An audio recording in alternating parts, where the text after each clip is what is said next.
ASER 2021 has insights on how schools can respond to post-COVID world. Rukmini Banerjee writes, there are academic strategies to be developed and modified to face current teaching learning challenges. A major finding from ASER 2021 has to do with a shift in school enrollment patterns.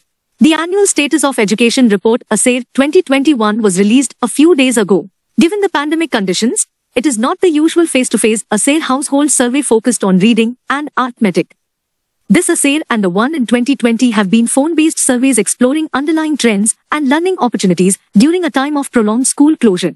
ASER is an assessment of education status in rural areas. ASER 2021 probed the following types of questions. What decisions were taken within families about their children's education?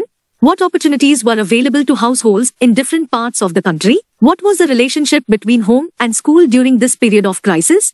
Such questions are important at any time, but even more critical today, whether as a family or as a school system or as a country. We are looking at the next steps. Data that is systematically collected from a nationwide sample in a timely fashion is very valuable for planning the path forward. A major finding from ASER 2021 has to do with a shift in school enrollment patterns. Whether by age or grade or state, across the board, there is a clear and substantial increase in enrollment in government schools. On the one hand, a downturn in private school enrollment can be directly linked to economic troubles in the family. Discontinuities and disruptions make families curtail or postpone expenditures. If schools are closed, why pay fees for children's education?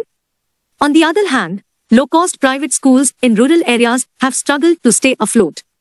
At the same time, many state governments have made concerted efforts to reach out to children with learning materials and also rations instead of midday meals. Direct cash transfers from schools to families have also increased in this time. Time will tell whether this is a transitory phase or a more permanent shift.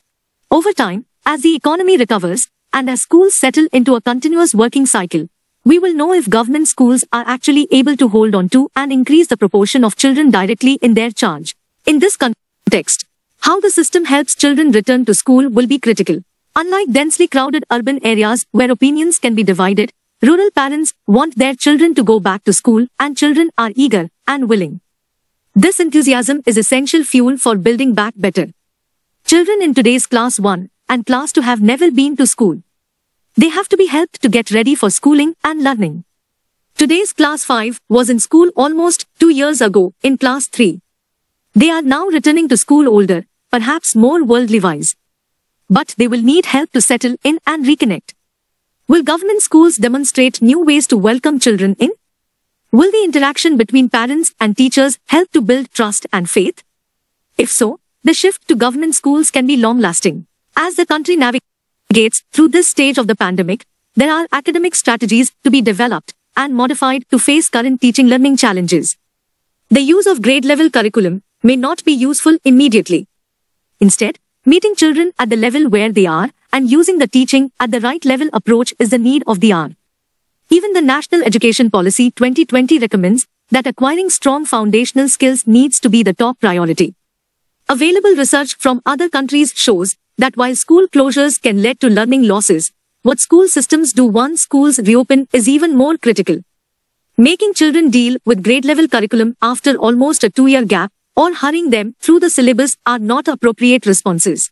In fact, investing time and effort now in rebuilding and strengthening children's ability to read with understanding, improving their capacity to apply problem-solving skills, and enabling them to help each other in the classroom may provide the big boost needed to bring the education system to where it was in pre-COVID times and move further ahead. Will schools respond quickly to children's current needs? Or will they return to the age-grade linear curriculum that even in pre-COVID days had left many children behind? ASER 2021 asked households about smartphones at home. Data indicate that the availability of smartphones in households has almost doubled since 2018. This is true of families where children are enrolled in government schools and in private schools. From ASER 2020 figures, it was clear that a smartphone had been bought since the lockdown began in 1 out of 10 households to help children with studies. When asked the same question in ASER 2021, we found that the proportion had increased to 27.9%. In 2018, 27.9% families with children enrolled in government schools had smartphones. This number increased to 56.4% in 2020 and to 63.7% in 2021. For families with children enrolled in government schools, the equivalent figure climbed from 49.9% in 2018 to 74.2% in 2020 and to 79% in 2021. Overall, approximately 67.6% households with school-age children had smartphones in 2021. A survey also shows that access does not automatically mean use. While there are wide variations across states, a little over 1/4 of all children with at least one smartphone can access the phone easily, and another 1/4 is not able to access the phone at all. The digital divide has been talked about widely. Assuming connectivity will continue to increase and level the playing field, having device libraries at the school or village level may be one solution. Individuals and families can borrow devices on a priority basis. Will government schools lead in this regard? ASER 2021 enables us to get a glimpse into a period of education transition. Will schools return to their old ways? Will new methods of engaging with children and parents emerge? Will appropriate teaching learning goals and activities be adopted for the rest of the school year?